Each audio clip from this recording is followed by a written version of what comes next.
ত্রয়োদশ জাতীয় সংসদ নির্বাচন পরিচালনার জন্য ৪১ সদস্যের নির্বাচন পরিচালনা কমিটি গঠন করেছে বাংলাদেশ জাতীয়তাবাদী দল। এই কমিটিতে সদস্য হিসেবে রাখা হয়েছে জনপ্রিয় সঙ্গীত শিল্পী মনির খানকে। বৃহস্পতিবার রাতে গণমাধ্যমে পাঠানো এক বিজ্ঞপ্তিতে এই তথ্য জানানো হয়। বিজ্ঞপ্তিতে বলা হয়েছে, বিএনপির স্থায়ী কমিটির সদস্য নজরুল ইসলাম খানকে নির্বাচন পরিচালনা কমিটির চেয়ারম্যান এবং সিনিয়র যুগ্ম মহাসচিব অ্যাডভোকেট রুহুল কবির রিজভীকে সদস্য সচিব করা হয়েছে। ভাইস চেয়ারম্যান হিসেবে দায়িত্ব পেয়েছেন স্থায়ী কমিটির সদস্য বেগম সেলিমা রহমান এবং শামসুজ্জামান দুদু। প্রধান সমন্বয়কের দায়িত্বে রয়েছেন মোহাম্মদ ইসমাইল জবিউল্লাহ। নির্বাচনী কমিটির সদস্য তালিকায় মনির খানের নামও রয়েছে। জানা গেছে, দীর্ঘ বিরতির পর সম্প্রতি মনির খান আবারও বিএনপিতে সক্রিয় হয়েছেন।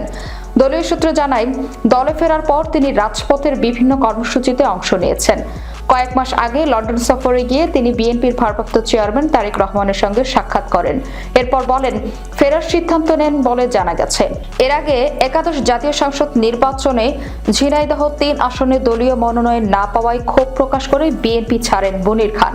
২০১৮ সালে পদত্যাগের সময় তিনি বিএনপির সহ সাংস্কৃতিক সম্পাদক এবং জাতীয়তাবাদী সামাজিক সাংস্কৃতিক সংস্থা এর সাধারণ সম্পাদকের দায়িত্বে ছিলেন।